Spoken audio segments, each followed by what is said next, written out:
Boa tarde, Frei. Muito boa tarde, Duda. É um prazer estar aqui novamente na TV Prevê. É um prazer real. É uma honra para nós. O Frei é diretor-presidente da editora Vozes. Para quem é católico sabe a grande influência da editora Voz na formação da moral católica no Brasil, principalmente. Editando muitos livros na editora. É uma média de 15 títulos por mês. Apenas eu iria completar a sua colocação. Segundo o Globo, imagina, seria a maior editora religiosa do Brasil. É a editora Voz, com 126 anos de existência. E lançamos uma média de 15 títulos novos por mês, e o nosso catálogo tem 5.000 títulos ao longo da história, né? Agora, a gente não trabalha apenas livros religiosos. Claro. Não. Nós trabalhamos com todas as disciplinas, e então estamos tanto na igreja quanto no mundo universitário, na sociedade e no mundo universitário sobretudo, né? Com a compreensão que é a seguinte: quando eu humanizo, ajudo as pessoas a se tornarem mais humanas, eu estou divinizando. E quando abro para a transcendência, eu estou ajudando a pessoa a se humanizar. Então é um pouco a nossa filosofia. Bom, o senhor já tem 27 livros publicados, né? Sim, 27 livros, e mais ou menos ainda penso publicar mais uns 5 por aí, né, de artigos que vão numa mesma linha, então será relativamente fácil. Vamos ver. Bom, hoje o senhor está em Bauru para lançamento de mais um livro e dar uma palestra na Universidade do Sagrado Coração. Do que trata o novo livro, Frei? Veja bem, com a eleição do Papa Francisco, se criou um novo clima. E eu tinha escrito, há uns 20 anos atrás, um livro chamado Teologia Moral, Impasses e Alternativas. Mas eu achei, bom, com esse novo clima está na hora de você dar um novo rosto ao que se chama moral fundamental. E pelo próprio subtítulo, pode ver que se trata da busca dos fundamentos de uma vida feliz. Então, eu procurei, dentro da inspiração do Papa Francisco, dar um rosto mais sorridente para a moral, porque normalmente moralista era uma palavra feia, né? Agora, com aquele rosto rochuchudo, sempre sorridente do Papa, é difícil da gente ter a mesma compreensão. E foi isso que eu tentei fazer nesse livro. Agora, que a importância do Papa Francisco no mundo moderno ficou vital, e com que facilidade ele aborda temas que eram tabus dentro da igreja e em qualquer palestra, principalmente no caso da pedofilia, onde ele desmascarou, mostrou, deu a mão à palmatória, corrigiu e dá um exemplo para o mundo, né, Frei? Sem dúvida nenhuma, quem não acreditava no Espírito Santo, a partir da eleição do Papa Francisco, começou a acreditar de novo, né? O Espírito Santo sopra. Inclusive, já antes, a própria renúncia de Bento XVI foi um gesto histórico, jamais será esquecido. Teve coragem de dizer: não consigo mais levar adiante essa missão que me foi confiada. Então, começa por aí. Agora, o que chama a atenção no Papa Francisco, essa transparência. E essa transparência não foi algo que aconteceu depois da eleição dele. Ele sempre foi uma pessoa transparente. E depois que nós descobrimos que andava de metrô, e metrô em Buenos Aires, né? Depois de trem, a pé, enfim, ele sempre foi um homem transparente. Só que, quando ele chegou ao papado, aí, evidentemente, que o mundo conheceu um novo rosto da igreja, que na realidade não é tão novo, porque o que apareciam eram os escândalos. Ao lado dos escândalos tem tanta coisa boa que ocorreu já ao longo da história e mesmo nesses últimos decênios. Né? Uma igreja que se empenha profundamente na transformação, não só interna dela, mas da sociedade, no sentido de colaborar para que a humanidade viva mais humanamente. Então tem muita coisa que naturalmente ficou um pouco apagada. No tocante aí ao caso da pedofilia, eu tive um debate logo no ano 2004, quando explodiu, não é, aquela cena do Papa João Paulo II com os cardeais dos Estados Unidos, não é, transmitido ao vivo para todo mundo. Foi muito deprimente. E tive um debate num programa em São Paulo e acontece o seguinte: ao meu lado estava um psiquiatra, por sinal muito jovem, e muito curiosamente nós coincidimos com o nosso raciocínio. Primeiro, não é um problema de igreja, é uma praga que afeta milhões de pessoas e sociedade. E na ocasião, nós dois dizíamos, primeiro procure dentro de casa. E eu, além de presidente da Editora Voz e ser pároco também, né, nas horas livres, eu tenho o Centro Educacional Terra Santa, onde nós damos educação para 600 crianças. Né? Essa, vamos dizer, realidade me fez conhecer dramas de hoje, quando você menos espera um pai, um padrasto, um tio, enfim, é uma praga. E que, naturalmente, para a vergonha da igreja, também dentro da igreja. Agora, não diria que é um problema da igreja, nem é um problema de celibato. Pelo contrário, o pedófilo é alguém que se esconde por trás de uma profissão, não é, para ocultar a sua face, mas na realidade não coincide. Porque é da igreja, porque é celibatário. Não é por aí. Frei, até que ponto, veja o absurdo da violência na cidade de São Paulo, ela chegou a ser 100% maior que ela foi no ano anterior. Quem é culpado por essa violência? Até que ponto existem pessoas por trás disso? Quem tem culpa disso? E por que a nossa sociedade não consegue combater essa violência absurda, principalmente na cidade de São Paulo? Claro que não é só lá. Duda, né? Duda, é uma pergunta irrespondível, porque você, ao abrir a Sagrada Escritura, já vê que o Caim matou Abel, ou seja, a violência, ela está instalada dentro do ser humano. E depois, há uns 100 anos atrás, o célebre psicólogo Freud já dizia que nós temos uma dupla tendência, a tendência para a vida, para o amor, e a tendência para o ódio e para a morte. Então, há uma dialética no ser humano.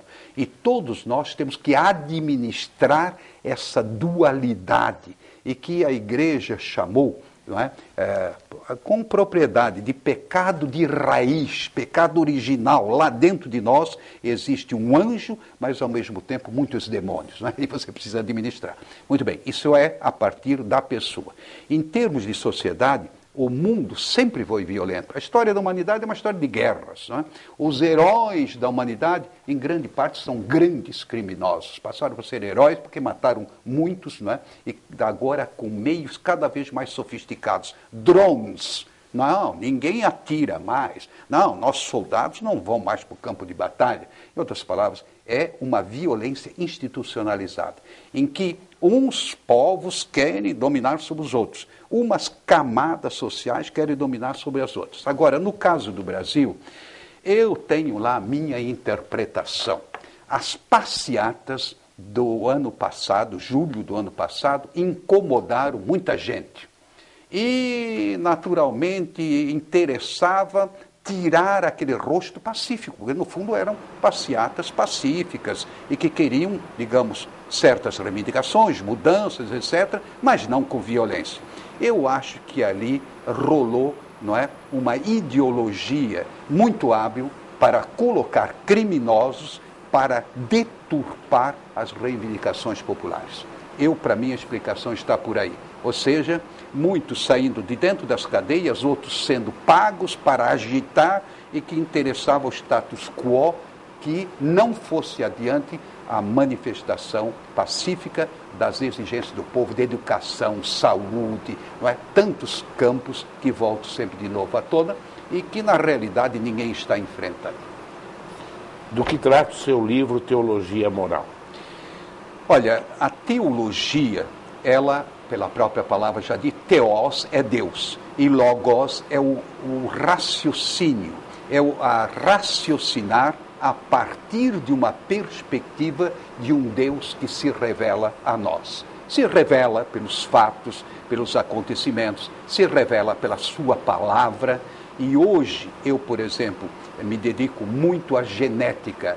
Eu acho que a genética é uma verdadeira Bíblia, quando você entende mecanismos complexíssimos, não é, que constitui o nosso DNA, cromossomos, genes, tudo isso é muito complexo. Eu diria, Deus se revela através dessa maravilha que somos nós, ou uma planta, um animal, tudo é maravilhoso, não é? Então, os planos de Deus são maravilhosos. Agora, o meu livro, ele quer mostrar um rosto sorridente de um Deus que não manda, que não comanda, que não dá ordens, mas o Deus da aliança, o Deus misericordioso que se revelou em Jesus Cristo, o Deus que sinaliza o caminho da felicidade. E aí a cena de Moisés, que não chegou a entrar na terra da promessa, mas que se dirigiu ao seu povo da seguinte forma: olha, tem dois caminhos, o caminho da morte e o caminho da vida. Vocês escolhem, o caminho da vida é esse, são as 10 palavras que comumente se chamam 10 mandamentos. Eu não gosto muito da palavra mandamento. Não, são 10 palavras de vida. Então, amar a Deus, amar os pais, amar o próximo, respeitar as pessoas, isso está dentro do nosso ser humano. Eu sou feliz na medida em que eu vivo o meu ethos, aquela humanidade, aquela semente divina que está em mim. Então, eu quis mostrar, através desse livro, não é, que você pode e deve procurar a felicidade. Agora, não a felicidade ilusória. Não, ganhei a eleição, sou feliz. Não, pelo contrário, né? Quem ganhar essa eleição vai ter um purgatório. Que país, hein? Agora, de qualquer forma, a felicidade significa a pessoa se realizar mesmo no meio de frustrações, violência, mesmo no meio de sofrimentos. E o Cristo nos mostra que para chegar à ressurreição você tem que trilhar o caminho estreito, que é o caminho da cruz. Mas é uma cruz que, iluminada pela ressurreição, transforma a nossa vida. Qual a importância da religião na felicidade de uma família? Um dos grandes problemas de hoje, eu diria assim, da mudança. Primeiro, como é que se formava a pessoa ou a personalidade e como é que ela descobria os valores que levavam à realização? Em primeiro lugar, na família, não é? Como que o berço, não é, da humanidade. E em seguida, você tinha instituições, sobretudo a escola. Não, escola, mesmo que não fosse escola católica, mas a escola educava, dava normas, parâmetros, mas normas não proibitivas, mas no sentido assim de orientar a caminhada. E, naturalmente, a igreja. E hoje nós estamos no mundo plural, com uma diversidade muito grande de compreensões religiosas, né? E também compreensões sociais. E, sobretudo, a família que nós conhecemos, eu e o senhor nem tanto, mas eu conheci, era um outro molde. Hoje, a família, segundo o IBGE, nós temos 19 constituições diferentes de família aqui no Brasil. Traduzindo, é uma confusão muito grande. Evidentemente que a família desestruturada, ela não vai conseguir transmitir esses valores. Agora, eu pessoalmente confio em que rapidamente nós vamos chegar a perceber a necessidade de uma certa, não é volta atrás, um passo em frente. Os países nórdicos, que eu conhecia há 40 anos atrás, pornografia para tudo quanto é lado, não é? Suécia, era a expressão, Noruega, Suécia. Passei lá uns 10 anos atrás, já mudou. Hoje, você pelo contrário, você vê uma seriedade, não é? No amor, o casalzinho de mãos dadas, assim por diante, mudou. Eu acho que nós também, chegando ao fundo do poço, a gente vai descobrir que por aí não dá. E vamos estruturar a nossa compreensão. Claro que não é que o passado era 100% bom, não, tinha muita coisa errada também. E agora, não é que tudo esteja errado, mas eu diria, nós iremos descobrir novamente a importância de laços profundos entre as pessoas, entre as famílias, não só uma família, mas as famílias, então parentesco, e sobretudo todos filhos e filhas de Deus, a grande família dos filhos e filhas de Deus. Qual a opinião do senhor sobre o casamento homoafetivo? A palavra casamento, nem os homoafetivos gostam dessa palavra. Não é casamento, é união homoafetivo, não é? E qualquer pessoa adulta pode ir ao cartório e dizer, nós queremos nos assumir, quer dizer, 2 homens, 2 mulheres, queremos nos assumir o compromisso. Não é casamento, não é sacramento, evidentemente, mas eu diria, é uma união, não é, que eles fazem. Eu acho importantíssimo distinguir.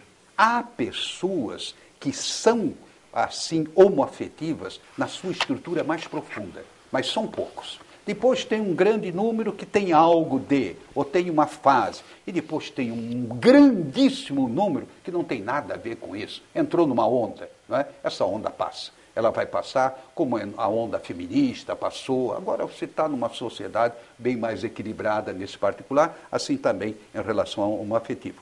Agora, não significa que a pessoa homoafetiva seja má. Porque é perverso. Não, não. Você tem que distinguir tendência, você tem que distinguir comportamentos, atitudes, personalidade, uma série de distinções. Não dá para colocar todo mundo dentro do mesmo cesto. Assim como os heterossexuais são, cada um é diferente do outro, assim também as pessoas homoafetivas. Né? Como é que a igreja vê hoje essa ascensão horrível, principalmente do crack? O Brasil hoje é o maior consumidor de crack no mundo e já é o segundo em cocaína. O que está levando o Brasil para essas posições de primeiro lugar nesse tipo de comportamento devastador para a nossa juventude, Frei? Toda é uma pergunta espinhosa, porque a gente vai ter que chegar a uma certa ferida. Eu diria, de alguma forma, em outros países também, por exemplo, Holanda, certo? Mas já está voltando atrás. A Holanda está começando a perceber que por aí não dá. A Holanda e a Suíça já diminuíram. Já diminuiu, não há dúvida nenhuma. Veja bem, eu acho que tem muitos fatores. Por exemplo, o próprio fumo, que num tempo fumar era um sinal assim de chique. E, inclusive, eu fumei, não é? Imagina. Hoje é difícil ver uma pessoa fumando. E normalmente são menininhas, não é, etc. Mas pouca gente. E, sobretudo, ambiente fechado, não pode fumar, etc. Empresa, você imagina a editora Voz se chega alguém fumando lá. Ele sai na hora, né? Entendeu? Em outras palavras, se criou uma compreensão que aquilo é droga. E depois, o álcool e assim por diante. Retrata muitas vezes frustrações pessoais, não há dúvida nenhuma, frustrações no amor, frustrações na família, no trabalho, não é? Enfim, agora, eu tenho uma certa tese meio espinhosa, mas que eu vou ter que dizer. São mecanismos de alienação. Os romanos já conheciam o ditado, não é? Solta o circo e pão e circo. E a sociedade vai estar calminha, obedecendo aos imperadores. Não é? Eu acho que por trás há muitos interesses escusos. Não é? Então, uma sociedade assim apagada, e não uma sociedade onde as pessoas se colocam, as instituições se colocam. Ou seja, é o risco daquilo que nós chamamos alienação. O marxismo passou. Agora, essa palavra alienação é muito rica. Eu acho que tem muito de alienação. Não só os que são drogados, mas os que propiciam. Ora, se você não tem escolaridade, não é?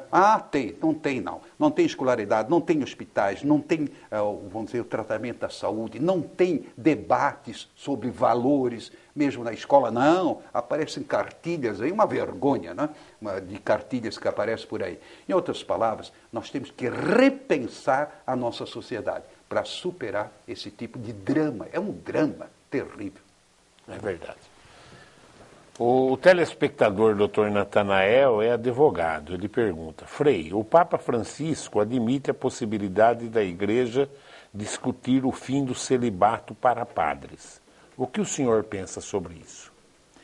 Bom, a primeira coisa, agora estamos a uns 20 dias do Sínodo de Bispos, que vai tratar da família, tratando da família vai tratar da afetividade. O Papa, primeira vez na história que eu saiba, ele mandou 39 perguntas para qualquer um responder e foram coletadas, estão numa primeira parte do documento provisório, não é? Uma primeira parte procura dar as várias interpretações.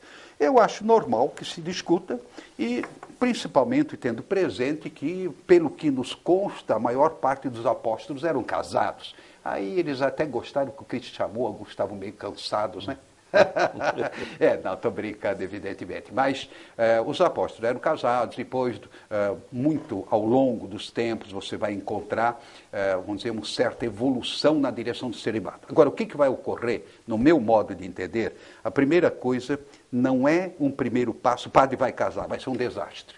Você não foi preparado para isso. Outra coisa, homens casados, não é? Que já constituíram família, você já sabe quem é o sogro, quem é a sogra, quem são os cunhados, cunhadas, etc., os filhos, não é? Então, esses homens possam ser admitidos ao sacerdócio. Nós já temos diáconos permanentes, claro. Já é um grande passo. Da mesma forma, muitos que abandonaram o sacerdócio, mas permaneceram fiéis na sua vida cristã, etc., podem ser chamados novamente, não é, a exercer o ministério, não vejo problema.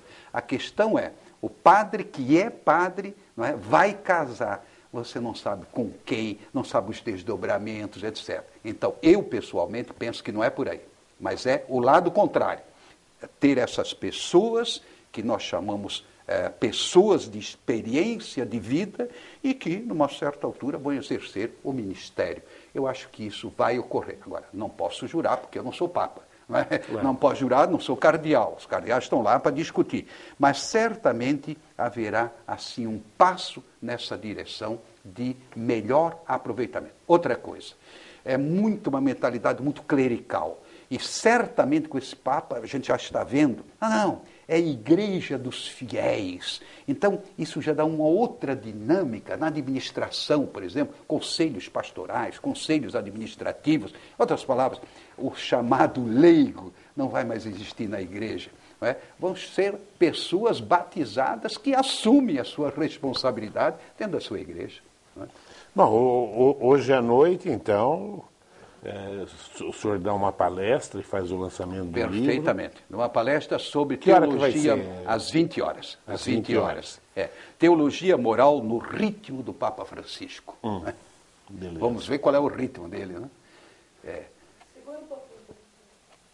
Frei, aborto em nenhum caso ou em algum caso a igreja já admite?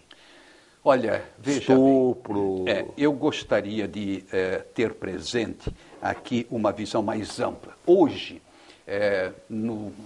sempre de novo se volta a falar de Gaia. Gaia como expressão das infinitas manifestações de vida. Então, nós temos que abrir o evangelho da vida. Você tem não só direitos humanos, mas direito dos animais, direito das plantas. Enfim, a planta também é sensível. Está dizendo, nós temos que cultivar esse evangelho da vida. Que beleza, que milagre. Qualquer forma de vida é miraculosa. Então, já começa por aí. Agora, nunca a igreja, nem a sociedade vai dizer aborte. No fundo, todo mundo é contra. O que pode ocorrer é que pessoas que desesperadas caiam no aborto e assim por diante. Agora, é lamentável sempre porque é um trauma. Não adianta, é um trauma. Independentemente de ser um trauma, a partir do momento da fecundação, quem estudou genética já sabe. Você tem aí o programa dos desdobramentos posteriores. Portanto, desde o momento da fecundação, a vida ela é sagrada. E, portanto, tem que ser respeitada. Agora, o que o Papa vai dizer? Ele não vai, de novo, combater. Não. Ele vai mostrar beleza da vida. Que beleza você ter um filho. Mas olha, mesmo com um defeitozinho, meio vesguinho. Mas não, um estupro, mas imagina. Frei, um estupro. O pai estuprou a filha. Muito bem, eu diria o seguinte, a nós não cabe julgar se uma filha dessas não suporta a gravidez, mas a nós cabe perguntar, escuta, o que posso fazer para você levar adiante essa gravidez? Então, essa é a nossa atitude. O que eu posso fazer? Não é jogar pedra, mas é estender a mão. Estou aqui para ajudá-la a superar esse trauma terrível. E em relação aos pais, você percebe, é uma perversão, não é? Do liberalismo total, vale tudo. Chega um ponto em que, de fato, todo mundo vive mais ou menos assim, como se fosse animal. Não é possível, não dá nem para entender. Aí vem, qual é a missão da igreja? Mostrar o evangelho da vida, ajudar a educar a afetividade, ajudar a educar os pais, não só as crianças, os pais, para respeitar um ao outro, portanto, respeitar os seus filhos, respeitar os filhos dos outros. Não é? Eu não responderia, a igreja nunca vai liberar, porque não compete a ela não matar, ponto final. Agora, a gente entende que há casos traumáticos e não vamos jogar pedra, nós vamos dizer, escuta, eu posso te ajudar em quê? Não é fazer o aborto, mas se por acaso aconteceu, vou te ajudar a ter uma outra vida na qual você não vai mais incorrer no aborto. Muitos juristas hoje criticam as leis de execuções penais no Brasil como muito leves, muito liberais, e atribui a isso uma grande responsabilidade da agressividade que está aí, da violência que está aí. Até que ponto essas leis têm que ser modificadas, Frei? Olha, aí um dos candidatos colocou muito bem, lá numa certa fase, o adolescente pode ter momentos de agressividade, etc., e que depois você pode corrigir a trajetória, ou seja, sempre se visa não punir, mas resgatar o criminoso. Esse que é o primeiro princípio. Agora, eu pessoalmente acho que está na hora de realmente reduzir essa responsabilidade. Ora, se é capaz de fazer um filho, se é capaz de votar, 16 anos, então, dirigir carro, etc. Então você é responsável pela sua vida.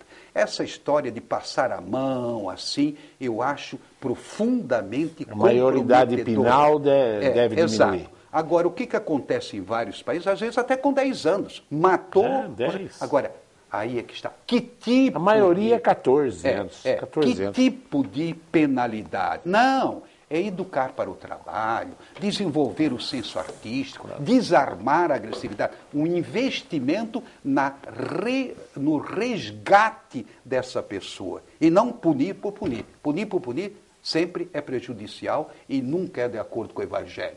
Não é? Não vim para condenar, mas para salvar. Mas, eu diria, desde cedo você é responsável pelos seus atos. Mas a lei deve também se preocupar em proteger a sociedade, né? Sim, e não pensar só na recuperação do... Né? Não, mas eu digo, proteger tem que dar o que eu chamaria punição, entre aspas, não é? Mais um período de reeducação. Claro. Agora, tem que ser, e não a lei ficar postergando cada vez mais. Mas a sociedade não será corrigida pelas leis. Aí começa, falta ética, não é? E começa desde cima até embaixo. Falta ética, falta uma educação para os valores. Evidentemente, é todo um contexto que tem que ser repensado. Estamos em época de eleição, está na hora de repensarmos mesmo. O que é que nós queremos, quais os caminhos que nos levam a uma nova realidade de pessoas, de uma sociedade menos temerosa. No fundo, você é prisioneiro da sua casa, não é? Nós somos prisioneiros dos nossos conventos e assim vai. Então, ajudar a criar uma nova relação. Essa só é possível na medida em que o ethos for cultivado desde pequeno, ou pelos pais, ou pelos parentes, ou pela sociedade. A escola está aí, não para dizer faz o que quiser, mas ajudar a criança a descobrir que existem normas para o futebol, para o vôlei, para o esporte, etc., para o trânsito, então também em termos de comportamento. O telespectador Pedro Valentim pergunta, Frei, A igreja está preparada para que futuramente as mulheres possam ordenar missas também? Rezar missas, né? Olha, pelo que me consta, o que houve no passado eram espécie de diaconisas, não é? E não propriamente, pelo meu conhecimento, nunca houve presbíteras, não é? Inclusive porque tinha muitas mulheres com Jesus, mas ele escolheu 12 homens, não é? Essa que é a verdade, para serem os apóstolos. Mas havia um grande número de mulheres seguindo. Me parece que não é por aí. A questão é como a mulher vai participar mais efetivamente nas decisões da igreja. Isso é importantíssimo.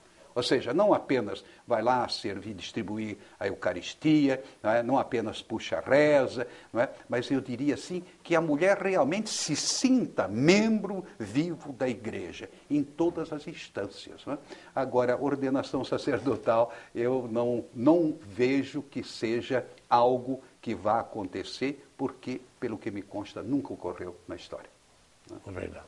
O que o senhor gostaria de falar mais para o nosso telespectador? Olha, o que eu gostaria de falar aos telespectadores aí da nossa Prevê é o seguinte: nós estamos vivendo um momento histórico da igreja único. Vamos procurar entender. Não é que o Papa agora vai abrir as porteiras, pode fazer tudo. Não é, não. A pedagogia desse Papa é a pedagogia de Jesus Cristo. É do encantamento. É você conseguir encantar as pessoas umas pelas outras, encantar pelas artes, pela literatura, pelo teatro, pela música. É uma vida com sentido. E hoje, o que se percebe, sempre maior número de pessoas que não encontra sentido para viver. Então, a mensagem que eu daria, procure descobrir a beleza do seu próprio ser, do ser que está ao seu lado, do seu esposo, da sua esposa, dos seus filhos, dos seus colegas de trabalho. Tem tanta coisa boa. Eu já passei dos 50, mas uma das coisas que mais me impressionam ultimamente, como tenho comunidades de fé, é o número de pessoas de bem. E aparentemente só tem gente ruim. E na política, realmente, nós esperamos que as coisas mudem, né? Mas também não é que não tenha pessoas de bem. O problema são estruturas que se montaram e que têm que ser desmontadas para começar uma nova realidade. É uma reengenharia da igreja que o Papa já está fazendo. Reengenharia econômica, reengenharia no sentido amplo. E reengenharia da sociedade. Se não ocorrer isso, não adianta fazer quantas eleições quiser, não vai mudar nada. Frei, obrigado pela presença. Viu? Eu que agradeço. Tá? Bom, eu agradeço a sua audiência e hoje à noite o lançamento do livro do Frei Antônio Moser. Vai ser no Sagrado Coração de Jesus, no Sagrado Coração de Jesus. Isso, Santuário Diocesano do Sagrado Coração de Jesus. Santuário Diocesano. Às 20 horas, em ponto. Às 20 horário ponto. Assim. Britânico. Britânico não, alemão. Alemão? Agora é alemão, né? Tá bom. Continue ligado aí nos horários alternativos da TV Prevê. Tchau.